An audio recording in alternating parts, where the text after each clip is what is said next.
Yes, mate.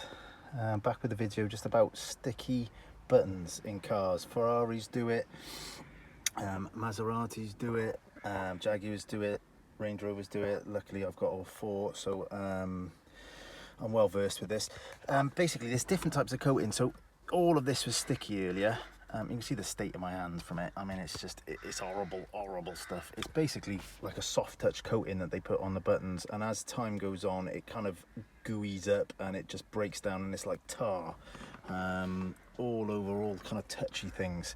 But there is different kind of types. So this one is kind of a plastic. Both the buttons and these are just a plastic with a very thin coating on it. Now you can get that off basically with a wet wipe, and what I use is, I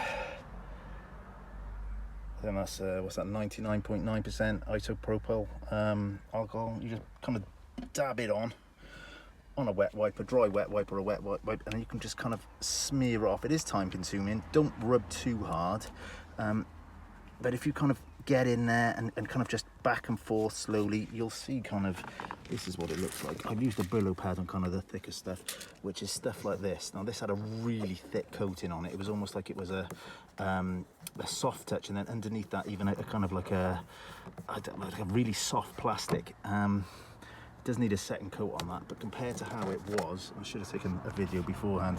This was the worst bit by here, and I had to use a kind of Brillo pad, one of those. You've seen the ones, I mean, look at the state of that. I had to use that all on the kind of bottom bit. I haven't done a top bit here yet. I'm hoping I can get away with that, but perhaps not, given on what it looks like. But all around it was just constantly on my knees every time I touched the kind of knee with it. In a Ferrari, you've just got the door handles there. You can see it here, I haven't done this yet, and you can see that kind of stickiness on it. It's horrible. That will come off just like that. But again, I think that needs a second coat just because it's so thick. But little stuff like this comes up really good. Again, wet wipes, maybe some kitchen roll, a Brillo pad for kind of rough stuff, but you will mar the plastic a bit on there. You can see it a bit there, but with the camera showing it worse than what it actually looks like.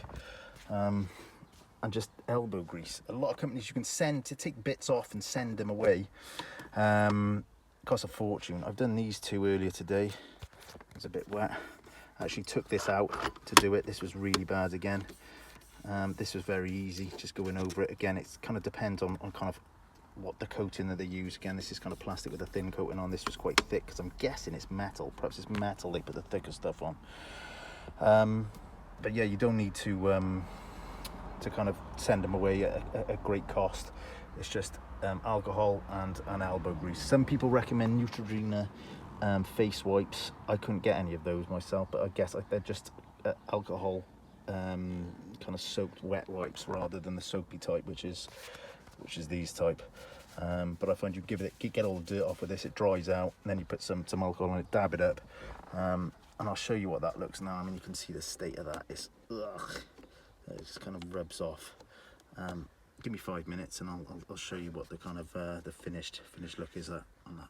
That's what it looks like when it's half done. So that's 5 minutes with the alcohol rub.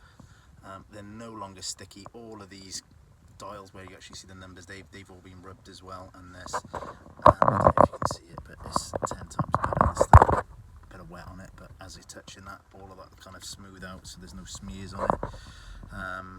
It changes it completely, to be honest. I think there's another little thing underneath here, little bits like that. That's a really thick and horrible one. Just watch when you do it, don't rub leather. You can rub all this aluminium down, I think it's aluminium, with the alcohol afterwards, just in case you get any overspray on it, and it does come out really nice when you do that. I'm yet to do that, but you can see where you get little overspill when you're kind of rubbing it. But that will come off. Just again, wet wipe, or I've been using a wet wipe, and then I've been rubbing it down with just a kitchen roll again with a bit of isopropylene alcohol on it, just to kind of get the worst off on it. Yeah, hope that helps. There's a good few YouTube videos on it. You can get loads of people that can remove them. I have noticed all of these are also covered in it, which is great fun. I'm gonna have to. Again, it's time consuming. I think I spent about 2 hours so far doing the bits. So I've done all of that underneath there. The handles, again, give them another coat, but and all around here as well, all on the lip. Just again, be a bit careful around the leather. Also, just be very careful on any white stitching. That was dirty anyway, just from where I used my car, because it's absolutely full of kids in here, etc. But yeah, good luck.